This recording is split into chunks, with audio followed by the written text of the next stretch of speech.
Hello යාළුවනේ BMS YouTube channel එකට ඔබ සියලු දෙනාම සාදරයෙන් පිළිගන්නවා. මගේ නම සසුමල්. මගේ තාත්තා සම්පන්න පුද්ගලයෙකි. අපේ තාත්තා හැමදාම නිදාගන්නේ ස්තූපේ තියෙන කන්තර කාමරේ. තාත්තා හැමදාම උදේට නැගිටලා වැඩට යනවා. එක දවසක් තාත්තා වැඩට යන්න පරක්කු නිසා මං ගියා කාමරේට.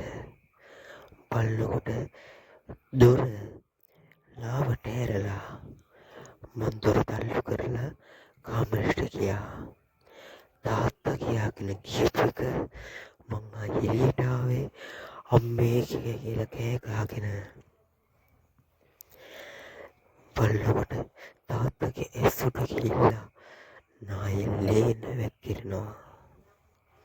අපිට කර කියා ගන්න දෙයක් නැහැ. අපේ තාත්තා නැති වුණා අපිට. ඒත් ඒකට අපිට විශ්වාස කරන්න. ඒ වුණාට පොලිසියෙන් සිගත යන්නේ. අපේ තාත්තා මොකක් හරි ලෙඩක් තිබිලා තාත්තට කිසිම ලෙඩක් නැහැ කියලා අපි දන්නවා. මට පොඩි සැකයක් තිබ්බා. තාත්තනි තියෙන ස්තූප කාමරේ දොර ලාවට ඇරලා තිබ්බේ. තාත්තා හැමදාම නිදියද්දී දොර හොදට වහලා නිදාගන්නේ. පොලිසියම සැක කරනවා. අපිට කරන්න දෙයක් නැහැ. අපිට දැන් කර කියා ගන්න දෙයක් නැහැ.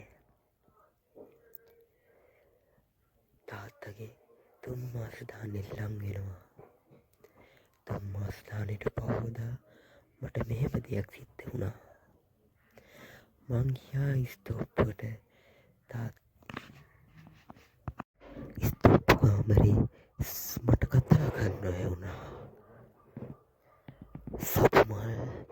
සපුමල් එන්න මෙහෙට.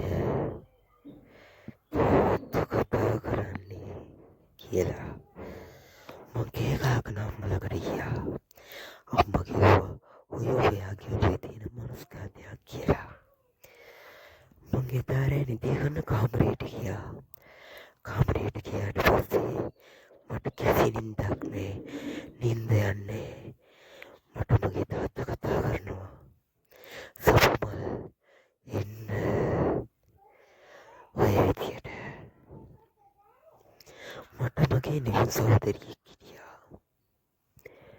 ඒ නියුන් සහෝදරිය මට උදේ බලද්දී හම්බුනේ ලිඳ ඇතුලේ ඉඳලා. අපේ අම්මා කෑ ගහනවා. නංගිගේ මල ගෙදරත් ඉවරයි. අපේ අම්මා එක දවසක් තාත්තා ෆොටෝ එකක් අතේ තියාගෙන ඇඬුවා හොදටම මෙහෙම කියලා. අනේ මහත්තයාට කරපු වැරැද්ද මොකක්ද අපි ළමයින්ට ඉන්න දෙන්න.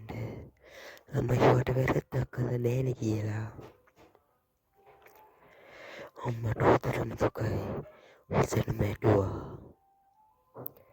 ඊට පහුවදා මං ඔය ඔක්කොම මතක් කර පත්තේ ඇවිදින්න ගත්තා.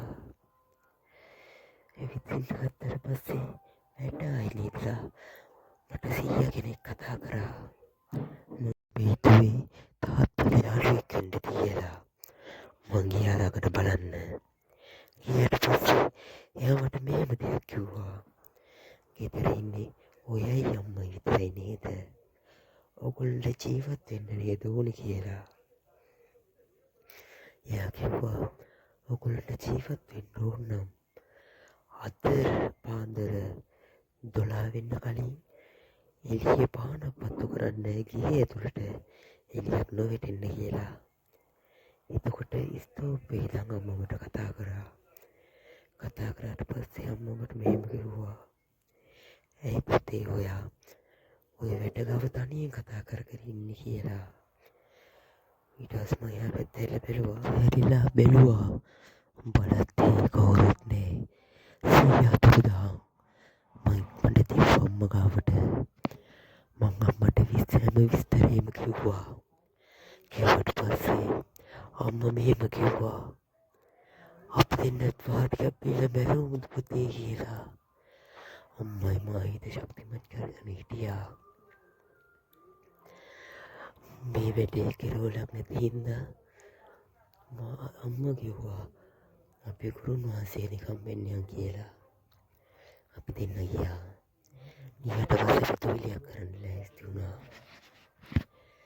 ලෑස්ති වුණාට පස්සේ අපි ගුරුන් වහන්සේ කියපු ඔක්කොම බඩු ටික ගෙනාවා. ගෙනල්ලා ඔක්කොම කරන් හරියටම දැන් වෙලාව හවස 6යි. තොයිලේ පටන් ගත්තා. තාත්තා අපේ ඉස්සරහට ගුරුන් වහන්සේ වේලෙන් ගාලා කිව්වා ආයෙම අපිට කරදර කරනවාද කියලා. තාත්තා කිව්වා නෑ මම යන්නම්. හැබැයි මට එක දෙයක් ඕන කියලා. තාත්තා ඉල්ලුව දේ තමයි මාව දුන්නොත් මම යනවා කිව්වා. ගුරුන් වහන්සේ කිව්වා ඔයා ඉල්ලන ඕනම දෙයක් දෙන්නම්. හැබැයි ළමයව දෙන්න බෑ කියලා. තාත්තා ඉතින් පොකලියක් කඩාගෙන යන්න ගියා. ඉතින් පස්සේ අම්මයි මයි සතුටින් ජීවත් වුණා. සතුටින් අපිට කොහෙන්වත් කිසිම කරදරයක් වුණේ නෑ. ආයිමට තාත්තව හීනෙන් පෙවුනෙත් නෑ.